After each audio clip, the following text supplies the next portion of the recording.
Hello YouTube, and today I'm going to be doing a video on cloth. But before I get that started, I said in my last video that I'm looking for a website where I can put up some of my Blender files, the ones that I've completed, like weapons and other stuff that I've done in Blender. Yeah, I'm just putting that out there again. If you know a good website that's free, send me a link and a message or comment. Also, I'm looking for a program that says what buttons I press and like what mouse buttons I push. Just so I don't have to keep saying what I use, because I forget a lot. So yeah, just putting it out there. Just look out for those two things if you can. And thanks. So but now I'm going to be getting into the video on the cloth. So let's delete the default cube. Let's add in a plane. Size it up. Grab it, move it on the Z-axis. Shift A, add my Shuby sphere. So yeah, let's get this started. The cloth is in the physics tab. Gotta select the plane first. Yeah, add cloth. Let's go silk. These are the presets. I just chose silk since it seems to bend a lot more, and that's the kind of thing I'm looking for. But there's other ones there. You can also make your own, and then once you have your own settings, you press the plus sign, name it, and then bam, you got your own cloth. There'd probably be a website on the internet somewhere that tells you the presets of certain fabrics in the world, so I'll just look that up. I might even look that up later and then put a link in the description.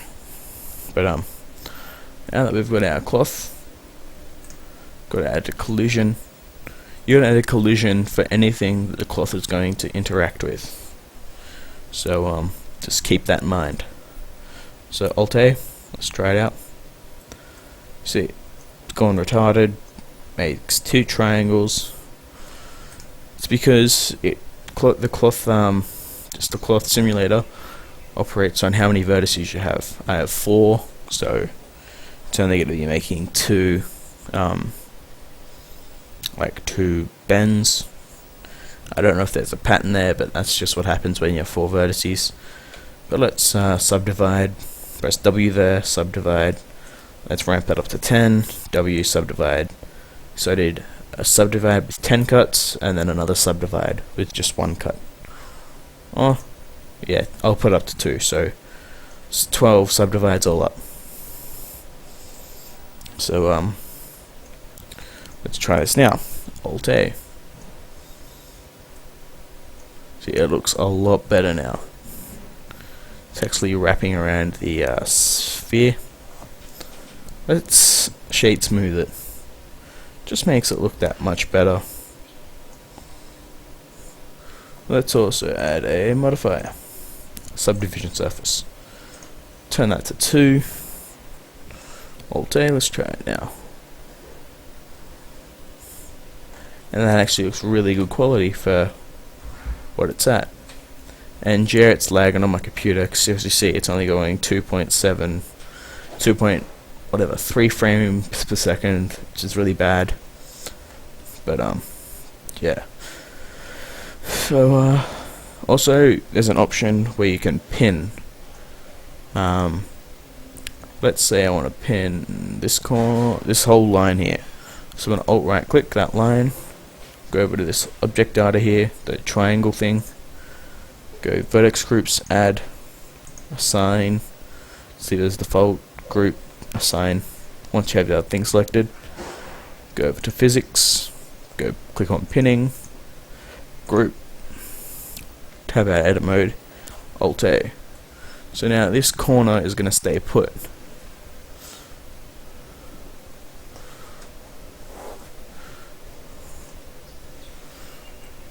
That'd be useful in making like a curtain.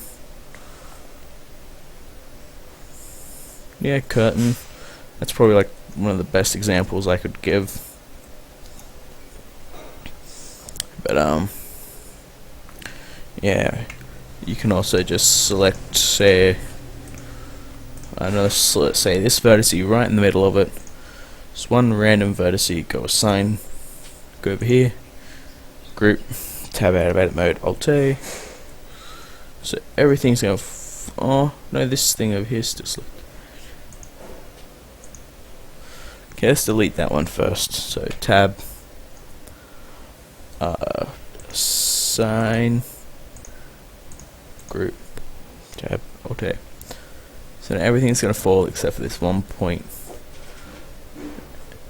And we could make a fairly substantial tent with just pinning. I might actually do a video on that.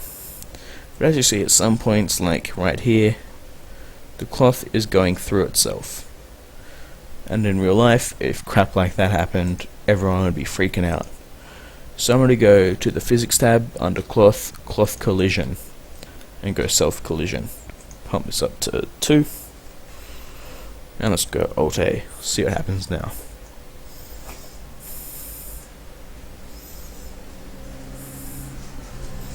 See, now it's not going through itself, it's rather interacting with itself. You might get the occasional little going through itself, but it's not going to be as bad as it was before. So, yeah. Also in cloth field weights, you can make it so the cloth doesn't move by turning the gravity down. So Alt A, cloth doesn't move. But I'm going to go I, location, GZ, oh no, I've got to go to frame, say 10, GZ, I, location. Let's go to frame 1, Alt A. And the cloth got glitched inside my sphere. But yeah. That's something, I guess. Anyway. Yeah, you can make it so the cloth doesn't move. But yeah, just start messing around with some of these options. Mass obviously affects how fast it falls. Quality just means the more it's going to bend, the better it's going to look. Also, it's going to chew your PC up a lot. Spring just means how much when it hits something, it's going to bounce back up. Air is kind of like friction, which also slows the falling of it. Pinning, we already went over that. Pins vertices so they don't fall. And pre-roll, I have no clue. Simulation starts on this frame. Yeah, I tried that, didn't work. But yeah. So bending, higher equals less smaller, but bigger, but more big wrinkles. So lower would mean big but small wrinkles. So if you find a good median in between them, it's all good. Also structural, just over stiffness of the structure. So yeah, that's my video on cloth. Don't really want to make this go for too long because I don't know, people just start clicking off and leaving. But yeah, as I said in the start of the video, looking for a good website where I can put up some of my Blender files, preferably one where I can put up more than 4 Blender files. I know I can just make them into RAW files, and I will do that. But also that program that says what I'm pressing and what buttons I'm clicking and stuff. So thanks, and comment, and yeah, bye.